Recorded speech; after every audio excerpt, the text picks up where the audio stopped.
Good evening. Good evening, everyone. Just a minute. Everything is a mess here. Let me arrange everything and then I'll begin.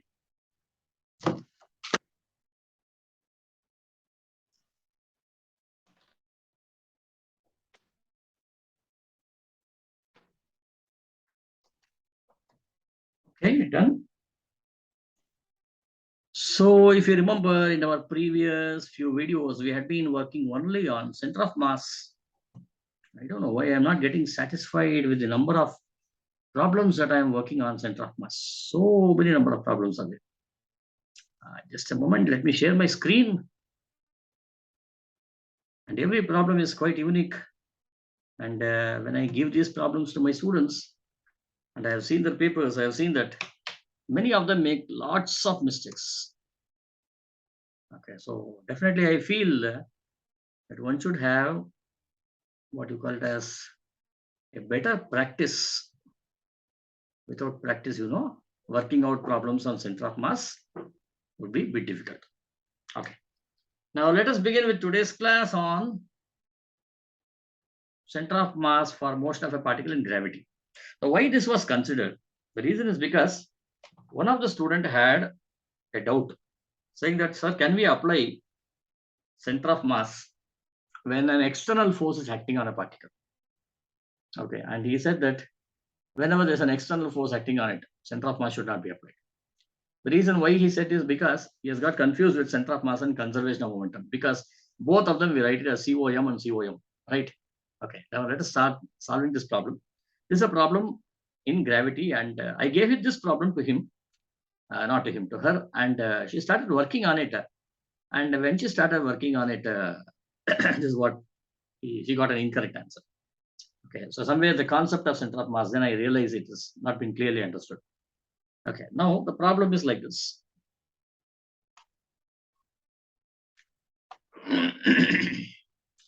The balloon, the light rope, and the monkey shown in the figure are at the rest in the air.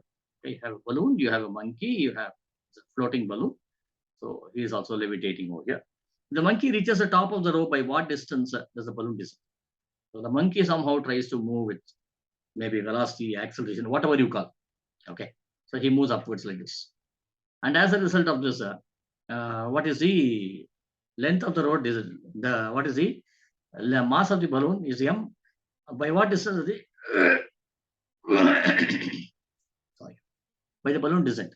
Okay, so why? How much is the balloon descent? Which means why does it descend?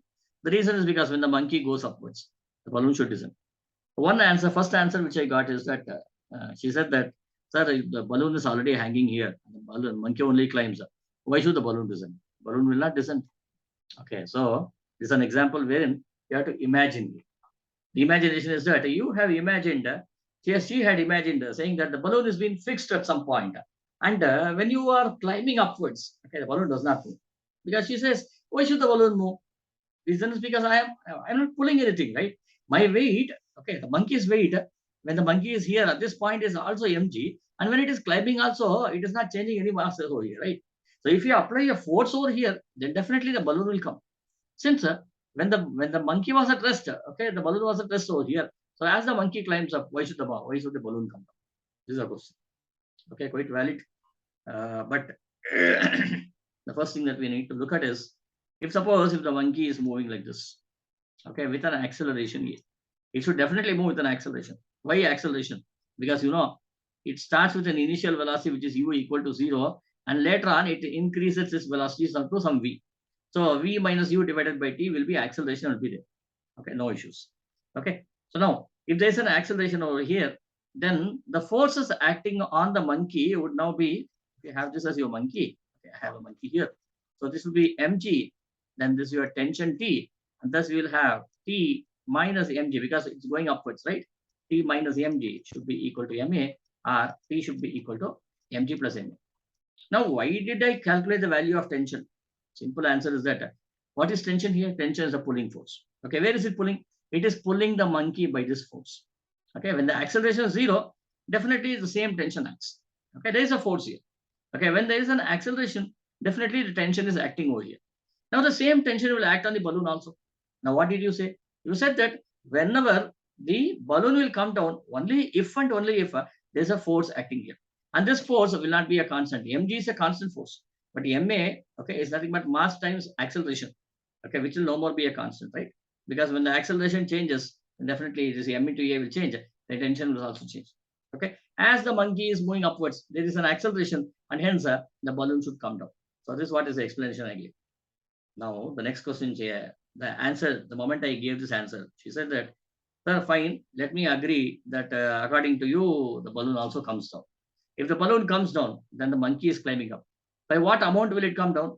See, the monkey cannot go further like this. Okay. Now, as it keeps on pulling it up, okay. So that means as I'm keeping on dragging the thread like this, the balloon will now come to this height. Balloon to come to this height. And as a result of it, since the monkey pulls up by a distance L, it pulls the balloon downwards, and hence the balloon descends by a distance. I asked, what logic did you use? She said, the logic is very simple. It's nothing but Newton's third law. Newton's third law, where all can you apply? Okay. Newton's third law can be applied only when there is a equal and opposite force. You cannot apply whenever there is something like velocity change, mass change, length change. Whenever there is no other thing have to be applied, then immediately apply Newton's third. Okay, which is incorrect. Okay, so therefore this is a misconception. Now, how do we solve this? Now, the solution for it comes from a center of mass. Now, why is center of mass? How do I identify that this problem is from center of mass? That's the first question we should have. Okay, how do I identify? So it appears to be fairly simple to me saying that the problem on kinematics. But how do I say it's a center of mass problem? The way how I say with respect to center of mass is that, now why should the balloon come down? First question. Is it because of gravity? No, not because of gravity. Why not gravity? Because when the monkey was stationary here and the balloon was also here, there was gravity acting. Was the balloon coming down? Balloon was not coming down. It says very clearly the balloon light rope on the monkey is shown in figure R, at rest in the air. Right? It's been balloon, it's been balanced. Just a moment.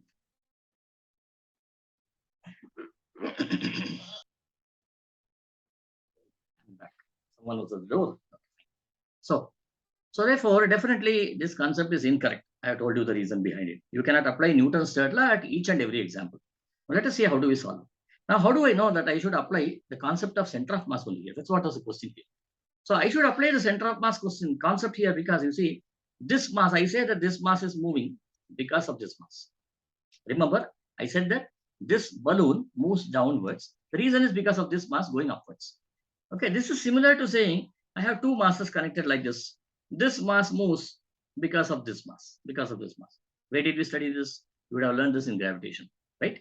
So the two masses are moving because of their internal forces. Okay, the same is true when you have an explosion. Okay, this problem everyone knows. Okay, you have a big ball and it explodes into two parts, and as a result of this mass moves like this mass moves like this. How do you find out what is the distance moved? Okay, so you can use the center of mass concept. Okay, so whenever there is a movement being observed because of the internal forces, then you can definitely apply your center of mass. Agreed. Now, when you say there is an internal force, okay, this is the internal force, there is an internal force here. Gravity is not playing a role. Remember this, okay? That's why I made the title here as the motion of a particle in gravity. Usually, when we say gravity, immediately use equations of motion. Remember, you are not going to use the equations of motion. Remember this, okay? So now we have got this. Now we are going to use center of mass. Now, what concept are we using in center of mass? We say that when the two objects moves in such a way that the center of mass does not move. Very, very simple. Center of mass is in equilibrium. Center of mass does not move such that this object moves upwards, this object moves downwards, so that the center of mass does not move. So let me assume that the center of mass is at this point. Somewhere. It's not in the middle because the masses are not same. It's at some point. Let us assume that this distance is x over here. So therefore, now how do I apply my center of mass concept? So from here, what do I have?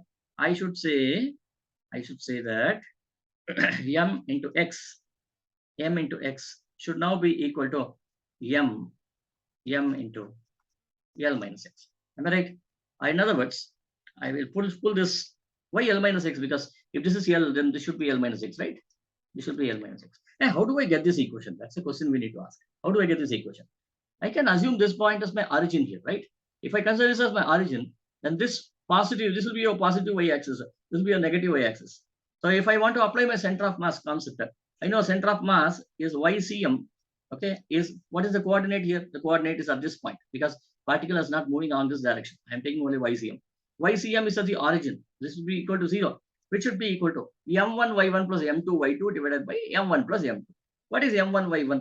M1 Y1. What is M1? M1 is this mass. Okay, M1 into Y1. What is Y1? Y1 is nothing but this X. Okay, so this X.